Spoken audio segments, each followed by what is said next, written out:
സംവിധാനത്തിന്റെ അനാസ്ഥയുടെ പ്രതീകമായി ഒരു ഭവന പദ്ധതിയുണ്ട് തിരുവനന്തപുരം ജില്ലയിലെ കിളിമാനൂരിൽ. പഴയ കുന്നുമ്മൽ പഞ്ചായത്തിലെ ഞാവേലിക്കോണത്ത് 51 പേർക്ക് വീട് നൽകാനായി തുടങ്ങിയ പാർപ്പിട പദ്ധതി 6 കൊല്ലമായിട്ടും പൂർത്തീകരിക്കാതെ കിടക്കുകയാണ്.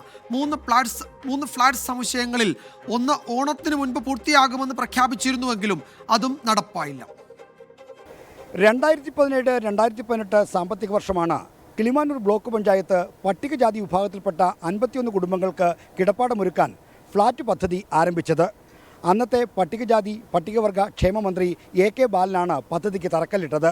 6.12 കോടി രൂപ ചെലവിൽ 3 ഫ്ളാറ്റ് സമുച്ചയങ്ങൾ നിർമ്മിക്കാനായിരുന്നു പദ്ധതി. അതിൽ ഒരു ഫ്ളാറ്റ് മാത്രമാണ് ഏതാണ്ട് തീരാറായ അവസ്ഥയിലുള്ളത്. അതുതന്നെ കഴിഞ്ഞ ഓണത്തിന് നൽകുമെന്നായിരുന്നു പ്രഖ്യാപനം. എന്നാൽ ഇതുവരെയും അതിൻ്റെ പണി പൂർത്തീകരിക്കാനായിട്ടില്ല. ഏറ്റവും ഒടുവിൽ ജനുവരിയിൽ ഫ്ളാറ്റ് നൽകുമെന്നാണ് ഇപ്പോഴത്തെ പ്രഖ്യാപനം. രണ്ടാമതായി കെട്ടിയ ഫ്ളാറ്റിൻ്റെ നിലയാണ് നിങ്ങൾ ഇപ്പോൾ കാണുന്നത്, പ്രേക്ഷകർ കാണുന്നത്. കാരണം ഈ 3 നില വാർത്തിട്ടിരിക്കുന്നതല്ലാതെ ഇതിൽ ഒരു കട്ട പോലും, ഒരു ഇഷ്ടിക പോലും വെക്കാൻ ഇതുവരെയും ആയിട്ടില്ല. മൂന്നാമത്തെ ഫ്ളാറ്റാണ് ഞാൻ ഇപ്പോൾ നിൽക്കുന്നത്. ഇവിടെ ഈ കമ്പിയും ഫൗണ്ടേഷനും മാത്രമാണുള്ളത്. ഈ കമ്പിയെല്ലാം തുരുമ്പിച്ച് ഏതാണ്ട് നാശോന്മുഖമായ അവസ്ഥയിലാണ്. ഇതാണ് പാവപ്പെട്ട ജനവിഭാഗങ്ങൾക്ക് വേണ്ടി ആരംഭിച്ച ഭവന പദ്ധതിയുടെ ഇപ്പോഴത്തെ അവസ്ഥ. പഴയ കുന്നുമ്മൽ പഞ്ചായത്തിൽ 80 സെന്റ് ഭൂമി വിലയ്ക്ക് വാങ്ങിയാണ് ഭവന പദ്ധതി തുടങ്ങിയത്. ഭൂമി വാങ്ങാൻ 64 ലക്ഷം രൂപ ചെലവിട്ടു. ജൈവ ചുറ്റുമതിൽ, സോളാർ വൈദ്യുതി, നീന്തൽക്കുളം, അംഗൻവാടി, മിനി ചിൽഡ്രൻസ് പാർക്ക് എന്നീ സൗകര്യങ്ങളോടെയാണ് ഭവന പദ്ധതിക്ക് രൂപം കൊടുത്തത്. എന്നാൽ ഒരു ഫ്ളാറ്റ് സമുച്ചയം മാത്രമാണ് പണി തീർത്തത്. അതും പൂർത്തിയാക്കാനായിട്ടില്ല.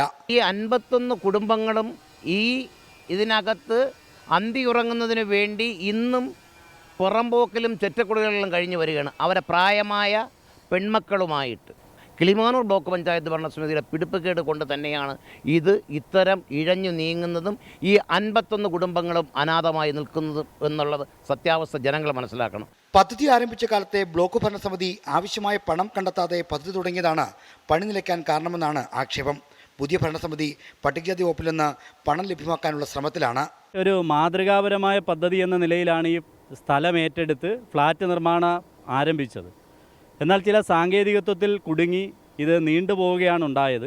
ജനപ്രതിനിധി എന്ന നിലയിൽ ഞങ്ങളുടെ എല്ലാവരുടെയും ഒരു ആവശ്യമാണ് പട്ടികജാതി വിഭാഗത്തിൽപ്പെട്ടവർക്ക് അടിയന്തരമായിട്ട് ഈ ഭവന നിർമ്മാണം, ഈ ഫ്ലാറ്റ് സമുച്ചയം പൂർത്തീകരിച്ച് അവർക്ക് കൈമാറണമെന്നുള്ളത് ഞങ്ങളുടെ എല്ലാം ഒരു പ്രധാനപ്പെട്ട ആവശ്യമാണ്.